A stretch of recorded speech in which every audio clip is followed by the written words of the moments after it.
하셨습니까? 한 주간 동안 설득하시는 하나님을 생각하고 그 하나님과 동행하며 삶을 살아내셨습니까? 우리 하나님은 설득하시는 하나님이십니다. 요나가 하나님의 얼굴을 피해서 점점 내려가는 그런 행동을 보였지요. 점점 하나님과 멀어지는 그런 행동을 보였습니다. 그 이유가 자기 생각, 자기 고집의 그 틀을 벗어나지 못했기 때문이지요. 그러나 하나님은 이 요나를 포기하지 않으셨습니다. 큰 광풍, 제비 뽑기, 또 사람들의 그 묻는 질문을 통해서 계속해서 요나야, 네가 어떤 존재인 줄 아느냐? 너를 향한 내 뜻이 무엇인 줄 아느냐? 세상을 향한 내 뜻이 무엇인 줄 아느냐? 라면서 우리 하나님께서는 이 요나를 설득해 가셨습니다. 마침내는 하나님께서 이 요나를 통해 하나님의 뜻을 이루셨고 요나가 하나님 앞에 순종하며 또 하나님 안에서 은혜를 누리게 되었지요. 이 점을 생각하면서 우리 인생도 마찬가지다라는 것. 지금도 하나님은 계속해서 우리에게 말씀으로 삶의 환경으로 우리를 설득하고 계십니다. 이 점을 생각하면서 하나님, 제가 하나님께로 얼굴을 향해 들길 원합니다. 하나님의 은혜만을 바라보길 원합니다. 내 뜻이 아니라 하나님의 뜻이 이루어지길 원합니다. 라고 그렇게 고백하면서 또 그러한 삶을 살기를 소망하고 기도하면서 우리에게 허락하신 인생 시간을 하나님 앞에 귀하게 살아들이시는 여기 모인 우리 모두가 될 수 있기를 간절히 소망합니다. 우리 서로에게 이렇게 인사하겠습니다. 하나님 앞에 설득당하며 삽시다. 예, 감사합니다. 이 시간 저는 누가 의롭다 하심을 받은 자인가 라는 제목 가지고 함께 하나님 말씀 받기를 원합니다. 여러분, 우리 하나님께서는 성경 로마서 3장 10절의 말씀을 통해서 세상에 의인이 없다라고 분명하게 말씀하셨습니다. 왜 세상에 의인이 없는가? 모든 사람이 죄를 범하였기 때문이지요. 다시 말해서 인간의 조상 아담이 범죄하였고 또 그 아담의 혈통을 따라서 출생한 모든 인간이 아담의 죄로 말미암아 오염되었기 때문입니다. 그래서 그 결과 죄를 범한 인간은 의로움을 상실하고 말았지요. 그리고 영생하시는 하나님과의 관계까지 끊어지고 말았습니다. 또한 그래서 이 인간은 죽는 존재가 되고 말았지요. 뿐만 아니라 인간은 자신의 죄로 인해서 영원한 사망, 영원한 저주, 형벌에 떨어지고 말았습니다. 상황이 이렇게 되니까 사람들은 어떻게 반응을 했을까요? 사람들은 스스로 돌을 닦고 종교 행위를 하고 여러 선행을 행함으로 의로움과 영생을 회복해 보려고 하였습니다. 하지만 인간은 아무리 발버둥을 쳐도 의로워질 수도 영원히 살 수도 없었습니다. 그런데 그런 인간들에게 의로움을 회복하고 영원히 살 수 있는 길이 열리게 됐습니다. 하나님께서 인간의 그 죄 문제를 해결해 주실 예수님, 그리고 죄를 심판하시는 하나님의 공의를 만족시켜 주실 예수님, 그 예수님을 이 세상에 보내주신 것입니다. 그러므로 사람들은 의로움과 영생을 회복시켜 주실 예수님을 믿고 의지하고 바라보는 것이 마땅했습니다. 그리고 은혜를 베풀어 주신 하나님께 감사합니다.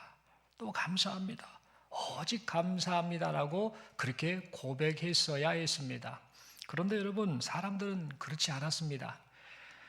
하나님께서 베푸신 은혜를 계속해서 이 사람들은 거절했던 것이지요. 계속해서 스스로의 힘으로 의로움과 영생을 회복해 보려고 하였습니다. 잠언 27장 22절에 기록된 이런 말씀이 있습니다. 미련한 자를 곡물과 함께 절구해 놓고 공의로 찌을지라도 그의 미련은 벗겨지지 아니하느니라 라는 이 말씀처럼 사람들은 계속해서 어리석음을 고수했습니다. 그들의 이 어리석음은 벗겨질 줄을 몰랐던 것이지요. 그런데 여러분, 더 안타까운 것은 오늘 본문의 말씀을 보니까 이 세상에 예수님이 직접 오셔서 사람들을 만나 주셨는데, 그리고 그 예수님을 만났던 사람들, 특별히 예수님의 말씀을 듣고 있었던 사람들 가운데서도 이와 같은 나의 의로움은 내게 있다, 나의 영생은 나로부터 비롯된다라는 이런 생각을 가진 사람들이 예수님을 만나고 예수님의 말씀을 들었던 사람들 가운데 있었다라는 겁니다. 그들은 어리석게도 자신들이 의롭다라고 믿었습니다. 자신들의 종교 행위가 의로움의 근거가 된다라고 그렇게 생각했던 것이지요. 그래서 스스로 자신이 의롭다라고 믿었던 그들은 다른 사람을 멸시를 하고 정죄를 하고 비판까지 했습니다. 그러자 이 모든 것을 알고 계셨던 예수님께서는 한 가지 비유를 예로 들어서 말씀을 하시면서 그들의 잘못과 그들의 생각, 그들의 마음이 바뀌어지기를 바라셨습니다. 여러분, 예수님께서 말씀하신 비유의 내용은 다음과 같습니다. 두 사람이 기도하러 성전에 올라갔습니다. 한 사람은 바리새인이고 한 사람은 세리였습니다. 여러분, 이 바리새인은 히브리어로 페르심이란 단어, 즉 바리새인의 뜻은 구별된 자, 분리된 자라는 그런 뜻을 가지고 있습니다. 어떤 것을 의미하는가? 이들은 경건한 사람들, 세상 사람들과는 다른 사람들이라는 그런 뜻을 가진 그들의 이름이지요. 이들은 종교 지도자로서 사람들 사이에서 경건한 사람으로 인식되었습니다. 그래서 사회에서 많은 존경을 받았던 사람들입니다. 반면에 세리는 어떤 존재인가? 백성들로부터 세금을 걷어들여서 이것을 로마 황제에게 바치는 이런 일을 했습니다. 그래서 사람들로부터 저 매국노 같은 놈이라는 이런 소리를 듣고 살았습니다. 또한 이들은 세금을 거두면서 많이 돈이 많았겠지요.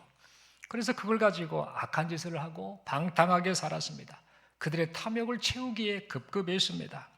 그러다 보니 그들의 모습을 보는 사람들이 저놈은 죄인이야, 저런 나쁜 놈, 매국노, 저 나쁜 사람 하면서 많은 사람들이 세리를 경멸하였습니다.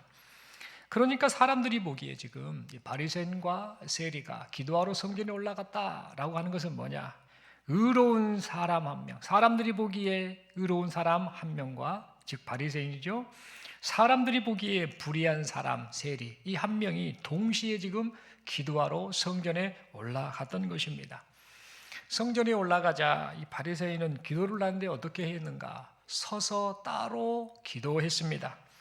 여러분, 당시에 기도할 때 서 있는 습관은 유대인들이 기도하는 보편적인 관습이었습니다. 하지만 이 바리새인은 서서 따로 기도했는데 이 의도가 무엇이었는가?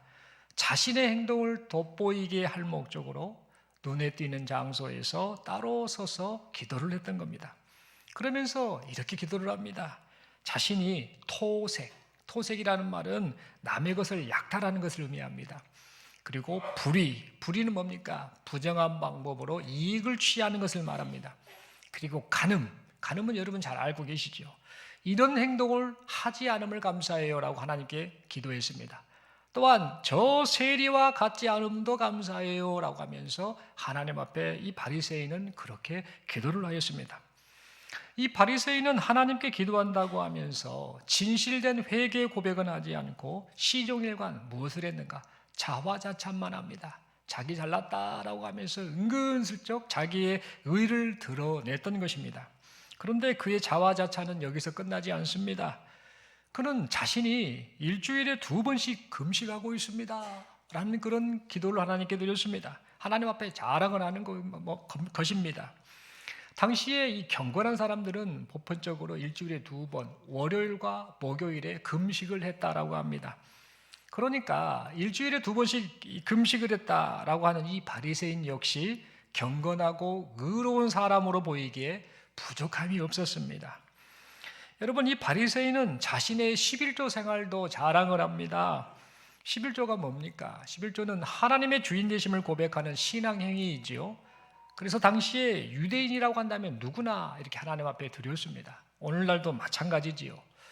그런데 이 바리새인은 다른 사람들이 비교도 안 될 만큼 참 많은 11조를 하나님께 드렸습니다. 오늘 본문 12절에 보니까 소득의 11조라는 이런 말이 나오는데요. 여기서 이 소득이다라는 말은 히브리어 원어로 판타호사 크토마이라는 단어를 쓰고 있는데 이게 뭐냐? 그냥 월급, 일반 달달이 버는 매주 버는 이런 개념의 돈이 아니라 전 재산을 의미한 단어입니다. 그러니까 이 바리새인이 소득의 11조를 줬다는 것은 매월 얻은 그 수익의 11조를 줬다는 게 아니라 그가 가지고 있는 상당수의 그 재산 가운데 많은 부분을 하나님께 11조로 드렸다라는 겁니다. 그러니까 이 바리새인은 참 많은 그 헌금을 하나님 앞에 드렸던 것이죠. 그래서 이 바리새인의 기도 내용대로라고 한다면 이 바리새인은 틀림없이 의로운 사람이었습니다. 그렇다면 여러분, 이 바리새인과 동시에 기도하러 올라갔던 세리는 어떻게 기도를 하였을까요? 여러분, 세리는 바리새인과는 정반대의 모습을 보였습니다. 그는 성전으로부터 멀리 떨어져 서서 기도했습니다. 바리새인은 따로 서서 성전 딱 가까운 곳에서 기도를 한 반면에 세리는 지금 성전으로부터 멀리 떨어져서 기도를 했던 겁니다. 여러분, 그가 왜 이렇게 했을까요? 그 이유는 다른 게 아닙니다. 이 세리는 자신은 하나님께 감히 가까이 나아갈 수 없는 죄인이다라는 생각을 가지고 있었기 때문입니다. 그래서 그는 이 죄책감으로 인한 이 부끄러움 때문에 하늘을 쳐다보지도 못했습니다. 고개를 들지도 못했습니다. 그저 고개를 푹 숙이면서 내가 어찌 하나님의 얼굴을 배웁냐, 내가 어찌 하늘을 쳐다보리요 라고 하며 고개를 들지 못했습니다. 그리고 그는 이 가슴을 치면서 하나님 앞에 이런 고백을 하지요. 하나님, 저는 죄인입니다. 저를 불쌍히만 여겨 주옵소서라고 그렇게 기도했습니다. 여러분, 이처럼 세리는 자신이 죄인 중에 죄인임을 자각하고 있었던 것입니다. 여러분, 이 점을 봤을 때 이 세리는 틀림없이 불의한 자였습니다. 의로운 사람이 아니었습니다. 그런데 여러분, 이 바리새인과 세리의 기도를 비유로 말씀하신 예수님께서 이 말씀을 하신 이후에 사람들을 향해서 충격적인 말씀을 하셨습니다. 우리 예수님께서는 의로운 행위를 많이 한 바리새인이 의롭다 하심을 받은 것이 아니라 부끄러워 고개를 들지 못하는 세리가 하나님께로부터 의롭다 하심을 받았다라고 말씀을 하셨던 것입니다. 그렇다면 여러분, 바리새인이 아닌 이 세리가 예수님께로부터 의롭다 하심을 받은 이유가 무엇일까요? 우리가 보기에는 바리새인이 의롭다라고 하심을 받아야 되는데 왜 이 바리새인이 아닌 세리가 우리 주님 보시기에, 하나님 보시기에 의롭다 하심을 받았다라는 그런 평가를 받게 되었을까요? 여러분, 한번 생각을 해보십시오. 우리가 생각하기에 지금 이 본문의 내용을 보면 바리새인이 의롭게 보이지 않습니까? 이 바리새인은 분명 의로운 행위를 참 많이 했습니다. 토색하는 자, 불의하는 자, 가늠 많은 자들, 이들이 행하는 못된 짓을 이 바리새인은 행하지 않았습니다. 분명 의로워 보이는 그런 삶을 살았습니다. 일주일에 2번씩이나 금식하고 월급의 11조가 아니라 재산의 11조를 드릴 정도로 하나님께 대한 열정과 열심과 정성이 대단했습니다. 그러니 이 바리새인이 의롭다 하심을 받아야 하지 않겠습니까? 그게 마땅하지 않겠습니까? 여러분, 반면에 이 세리는 직업 자체가 문제가 많은 사람이었습니다. 그는 세금을 거두어 드린다라는 명목으로 사람들을 궁핍하게 만들었지요. 사람들의 피를 빨아먹는 그 혈세를 받아내는 그런 행동을 했었습니다. 또한 이 세리에게는 바리새인과 같은 경건의 행위를 찾아볼 수도 없었습니다. 그러니 누가 봐도 이 세리는 의롭다 하심을 받기에 거리가 너무나 멀었던 사람이었습니다. 그런데도 우리 주님께서는 바리새인이 아닌 세리가 의롭다 하심을 받았다라고 말씀을 하셨지요. 여러분, 왜 그러셨을까요? 우리 주님이 왜 바리새인이 아닌 세리가 의롭다 하심을 받았다라고 말씀하셨을까요? 우리가 보기에도 바리새인이 분명 의로운 행동을 많이 했지 않습니까? 그런데 왜 우리 주님께서는 세리가, 내세울 것 없는 그 세리가 의롭다 하심을 받았다라고 말씀을 하셨던 것일까요? 여러분, 그 이유는 하나님께서 보시기에 바리새인이나 이 세리는 둘 다 똑같은 죄인일 뿐인데, 세리는 자기를 낮추고 자신이 죄인임을 고백하면서 하나님의 은혜를 구하는 반면 바리새인은 자기를 높였지요. 그리고 자신의 의의를 드러내고 있었기 때문입니다. 그래서 우리 주님께서는 자신이 죄인이다라고 고백하며 은혜를 구하는 세리에게 의롭다 하심을 받았다라고 말씀을 하셨던 것입니다. 그렇다면 여러분, 이 바리새인이 자신이 의롭다라고 착각하며 자신을 높였던 이유가 뭘까요? 이 바리새인은 왜 자신이 의롭다라고 그렇게 생각을 했던 것일까요? 여러분, 그 이유는 이 바리새인은 하나님을 의의 기준으로 삼지 않고 사람의 행위를 의의 기준으로 삼았기 때문입니다. 오늘 보면 11절의 말씀을 보면 바리새인은 이렇게 기도하고 있습니다. 나는 토색, 불의, 간음을 하는 자들과 같지 않아요. 저 세리와도 같지 않아요 라고 그렇게 기도를 했습니다. 또한 12절 말씀을 보면 이 바리새인은 저는 일주일에 2번씩이나 금식을 해요. 또 저는 소득의 11조, 즉 많은 11조를 내요 라고 그렇게 기도를 했습니다. 여러분, 이 말이 무슨 말입니까? 이 바리새인의 이 기도에는 이런 의미가 담겨 있죠. 이 내용이 담겨 있죠. 저놈들은 나쁜 놈들이에요. 불의하는 놈들, 도색하는 놈들, 간음하는 놈들, 저놈들은 나쁜 놈들인데 저는 저놈들처럼 나쁜 짓을 안 했으니까 내가 의로운 자가 아닙니까? 라는 그런 의미가 담긴 말이지요. 또한 다른 사람들은 이렇게 자주 금식하는 것과 또 이렇게 많은 11조를 바치는 것, 이것을 못하는데 나는 지금 이렇게 하고 있지 않습니까? 얼마나 경건합니까? 얼마나 하나님을 향해서 열정과 정성이 있습니까? 그러니까 나야말로 의로운 자가 아닙니까? 라는 그런 의미가 담긴 말이었습니다. 여러분, 사실 바리새인이나 토색한 자나 불의한 자나 간음한 자나 그리고 세리는 의의 기준이 되신 하나님이 보시기에 모두 다 똑같은 죄인에 불과했습니다. 예를 들어 보자면요, 짙은 회색이 있다라고 가정하겠습니다. 좀 짙은 회색이 있는데 이 검정색을 향해서 말을 합니다. 야, 너는 왜 이렇게 시커멓고 그렇게 더럽냐, 지저분하냐 라고 이 짙은 회색이 검정색을 향해서 그렇게 말할 수 있습니다. 자기네들 둘이 있을 때는 그 말이 맞아 보일 수도 있습니다. 그런데 알고 봤더니 기준인 흰색이 있었다라고 중간에 보겠습니다. 있다고 가정해 보겠습니다. 흰색 앞에서 짙은 회색이 뭐라고 말할까요? 할 말이 없는 거죠. 검정색보다는 내가 더 색깔이 흰색에 가까워라고 말할지는 모르나 흰색이 보는 입장에서는 짙은 회색이나 검정색이나 힐 수 없다라는 사실입니다. 이처럼 이 바리새인이나 토색한 자나 불의한 자나 간음한 자나 세리는 절대 의가 되시는, 기준이 되신 하나님 보시기에 모두가 의롭지 못한 불의한 자들이었다라는 겁니다. 그런데 이 사실을 깨닫지 못한 이 바리새인은 자신을 의롭다라고 인정할 의의 기준을 하나님이 아닌 사람의 행위로 삼았습니다. 그러다 보니 자신보다 의롭게 행하지 못한 사람을 보며 잘난 체를 하는 것이죠. 나는 의롭다라고 그렇게 착각을 했던 겁니다. 그리고 자신보다 의롭지 못한 사람들을 딱 보고 어떻게 반응합니까? 정죄하고 비판하고 멸시하였습니다. 그런데 여러분, 세리는요, 이 바리새인과는 전혀 다른 반응을 보입니다. 이 세리는 하나님을 의의 기준으로 삼았습니다. 그래서 세리의 기도의 내용을 살펴보면요, 이 바리새인과는 다른 반응을 보입니다. 바리새인은 하나님 앞에 기도한다라고 해놓고는 계속해서 다른 사람과 비교해서 자신의 의를 드러내면서 다른 사람의 약점을 계속해서 지적하고 정죄하고 멸시하는 행동을 보였지요. 그런데 이 세리는요, 하나님 앞에 기도할 때에 다른 사람에 대한 언급을 전혀 하지 않습니다. 할 말이 없는 겁니다. 자기 자신을 알기 때문에, 하나님 앞에서의 자기 자신을 알기 때문에 다른 사람에 대한 이야기를 전혀 하지 않았던 겁니다. 그저 하나님 앞에서 자신이 얼마나 악한 죄인인지를 이 세리는 고백할 뿐이었습니다. 사랑하는 성도 여러분, 우리도 이처럼 하나님을 의의 기준으로 삼고 살아가는 우리 모두가 될 수 있기를 바랍니다. 그래서 이 바리새인과 같은 교만하고 어리석은 자가 좀 되지 않았으면 좋겠습니다.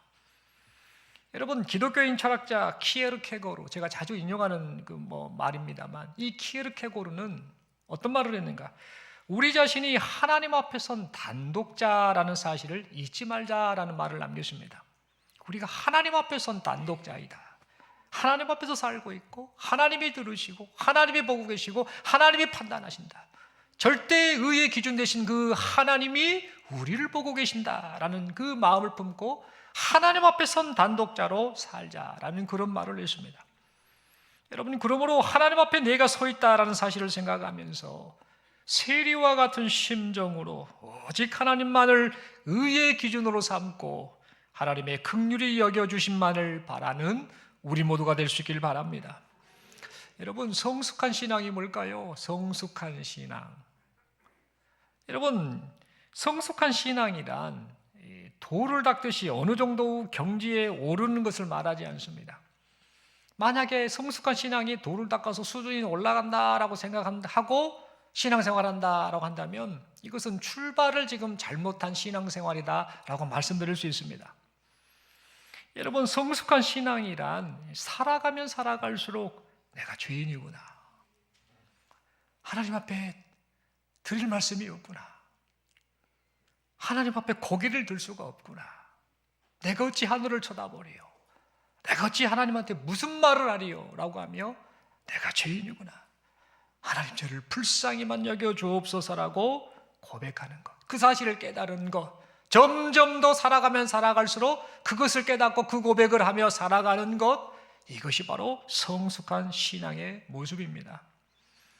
여러분, 그런데 우리는 성숙한 신앙을 말하면서 어떻게 반응한가요?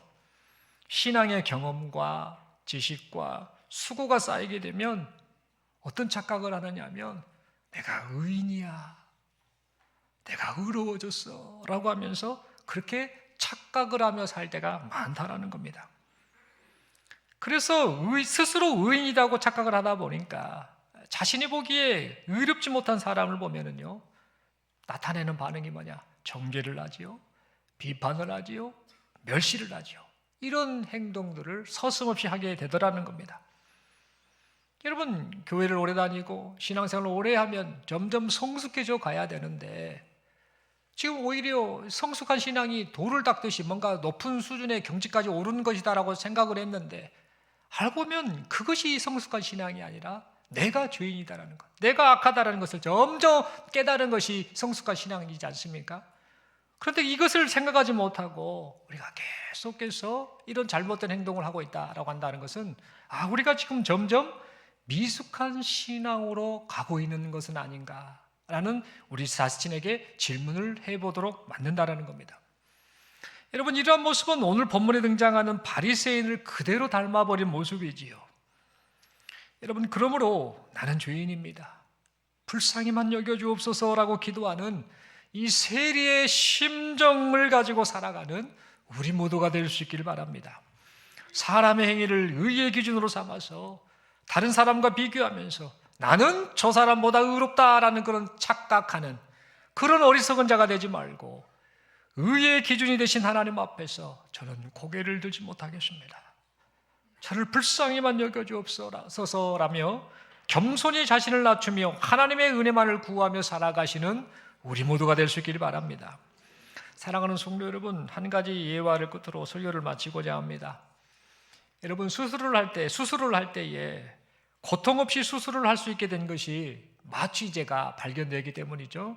이 클로로포름이라는 이 마취제가 오래전에 영국에서 발견이 됐습니다. 이것을 발견한 사람이 누구인지 아십니까? 영국의 제임스 심프슨이라는 사람이 이것을 발견합니다. 이 클로로포름이라는 이 마취제가 사람이 고통을 느끼지 않고 수술할 수 있게 만드는 그런 중요한 약성분이다라고 하며 이것을 발견을 했죠. 그래서 이것을 발견해서 이 심프슨은 노벨상까지 받게 됩니다. 그만큼 엄청난 발견을 그가 했던 것이지요. 그런데 어느 날 이 제임스 심프슨이 나이가 들었습니다. 그때 한 제자가 그에게 이런 질문을 했습니다. 선생님, 평생을 살아오시면서 그 생애 가운데 가장 뜻깊고 소중한 발견 한 가지를 딱 꼽아보라라고 한다면 선생님께서는 어떤 것을 말씀하시겠습니까? 이렇게 물었습니다.